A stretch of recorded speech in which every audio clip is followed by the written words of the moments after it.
जय श्री राम दोस्तों।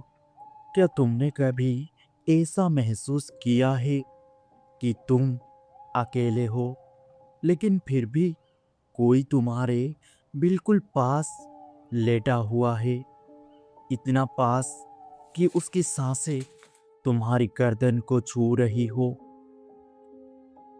आज की कहानी आसाम के एक ऐसे हॉस्टल की है जहां लड़कियां सोती थी, लेकिन हर रात कोई और भी उनके साथ सोता था, और वो इंसान नहीं था। रात के करीब 12:40 हुआ था। आसाम के जोरहाट शहर में एक पुराना सरकारी कॉलेज था। उसका गर्ल्स हॉस्टल तीसरी मंजिल पर था। लंबा अंधेरा कॉरिडोर और आखिर में कमरा नंबर 307। उस रात बारिश हो रही थी। छत पर गिरती बूंदों की आवाज और कमरे के अंदर हल्की पीली लाइट हॉस्टल को और भयानक बना रहा था। अंजलि अपने बिस्तर पर लेटी हुई थी। उसे यहाँ आए हुए सिर्फ 10 दिन हुए थे। नया शहर, नया माहौल, लेकिन आज उसे कुछ अजीब सा लग रहा था, जैसे कमरे में कोई और भी है। उसने करवट बदली और खुद को समझाया, कुछ नहीं है, बस थकान है। और धीरे धीरे उसकी आंख लग गई। पता नहीं कितनी देर बाद अचानक उसे महसूस हुआ, उसके बगल का गद्दा धीरे धीरे नीचे दब रहा था, जैसे कोई बहुत धीरे से उसके पास आकर लेट रहा हो। अंजलि की नींद आधी खुली। उसका दिल तेज धड़कने लगा, लेकिन शरीर हिल नहीं रहा था। वो चाहकर भी करवट नहीं बदल पा रही थी। और तभी एक ठंडी सांस आई और उसके कान के बिल्कुल पास एक आवाज आई, सो जाओ, मैं यही हूं। आवाज बहुत धीमी थी, लेकिन बिल्कुल साफ। अंजलि ने झटके से आंखें खोल दी। कमरा खाली था, पंखा घूम रहा था, खिड़की से बारिश की आवाज आ रही थी। सब कुछ सामान्य था, लेकिन उसका तकिया अभी भी दबा हुआ था, जैसे कोई अभी अभी उठा हो। सुबह अंजलि ने ये बात अपनी रूममेट रिमा को बताई। रिमा पहले हंसी, लेकिन फिर उसकी हंसी धीरे धीरे गायब हो गई। उसने दरवाजा बंद किया और धीमी आवाज में पूछा, तुमने उसकी आवाज भी सुनी क्या? अंजलि चुप रह गई।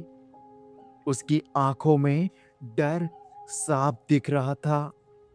रिमा ने गहरी सांस ली और बोला, ये हॉस्टल पहले एक पुराना हवेली थी, और कहते हैं यहाँ एक जीन रहता था। वो लड़कियों को चुनता है और फिर हर रात उनके पास आता है।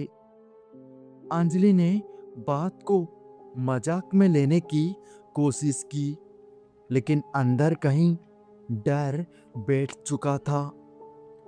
उस रात उसने सोने से पहले लाइट ऑन रखी, मोबाइल हाथ में रखा और खुद को बार बार समझाया, कुछ नहीं होगा।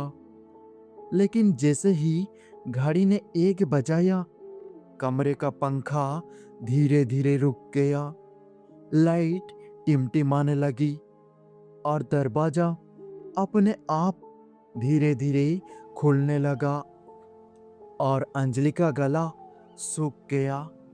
उसने रीमा को आवाज दी, लेकिन रीमा बिल्कुल चुप थी, जैसे वो सो नहीं रही, बल्कि जानबूझकर आंखें बंद किए हुई हो। और तभी फिर से वो एहसास हुआ, इस बार पहले से ज्यादा भारी। बिस्तर जोर से दबा हुआ था। अंजलि की सांस रुकने लगी। उसका शरीर पूरी तरह जकड़ चुका था और वो हिल नहीं पा रही थी और चिल्ला भी नहीं पा रही थी। उसकी नजर सामने लगे आईने पर गई और वहीं आईने में उसने देखा, उसके पीछे कोई खड़ा था, बहुत लंबा, धुंधला, और उसकी आंखें हल्की नीली चमक रही थी। और एक आवाज आई, अब तुम मुझे देख सकती हो। धीमी लेकिन ठंडी। अंजलि की आंखों से आंसू निकलने लगे। तुम कौन हो? उसने जवाब दिया, मैं यहाँ बहुत पहले से हूँ और अब तुम मेरी हो।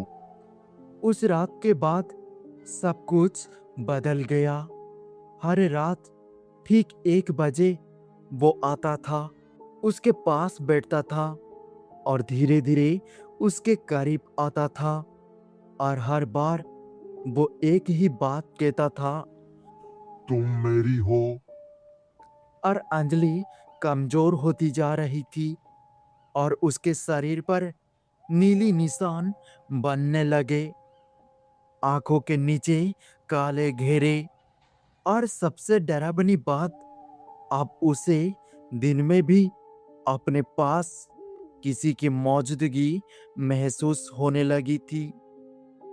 एक दिन रीमा ने उसे सच बताया, जो उसे देख लेता है वो उससे बच नहीं पाता। लेकिन अंजलि टूट चुकी थी और वो रोते हुए बोली, मुझे बचाओ, मुझे बचाओ।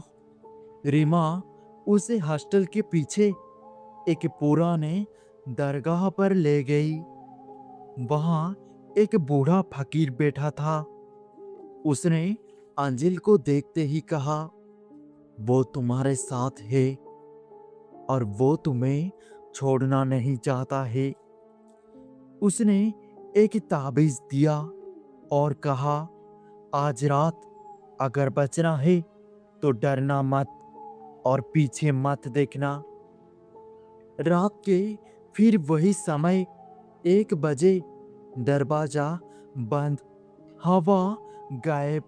और फिर वो वापस आया, लेकिन इस बार उसकी आवाज गुस्से से भरी थी। तुमने मुझे धोखा दिया। कमरे का आईना खुद ब खुद हिलने लगा। दीवारों पर परछाइयां दौड़ने लगी। अंजलि ने आंखें बंद कर ली, ताबीज को कसकर पकड़ा और बस एक ही बात दोहराने लगी, मुझे छोड़ दो, मुझे छोड़ दो, मुझे छोड़ दो। अचानक एक तेज हवा का झोंका आया और आईना चकनाचूर हो गया और एक डरावनी चीख हुई और सब कुछ शांत हो गया। जब अंजलि ने आंखें खोली तो कमरा खाली था, जैसे कुछ हुआ ही नहीं। और सुबह रीमा ने कहा, तुम बच गए, लेकिन असल डर अभी खत्म नहीं हुआ था, क्योंकि उसी रात कमरा नंबर 309 में एक नई लड़की ने अपनी रूममेट से कहा, कल रात ऐसा लगा जैसे कोई मेरे पास आकर लेट गया। और आज भी उस हॉस्टल की तीसरी मंजिल पर रात के 1 बजे के बाद कभी कभी बिस्तर अपने आप दब जाता है और कोई फुसफुसाता है, सो जाओ, मैं यही हूँ। अगर तुम कभी किसी नए हॉस्टल या कमरे में जाओ और रात को ऐसा लगे कि तुम अकेले नहीं हो, तो एक बार पीछे मुड़कर जरूर देखना।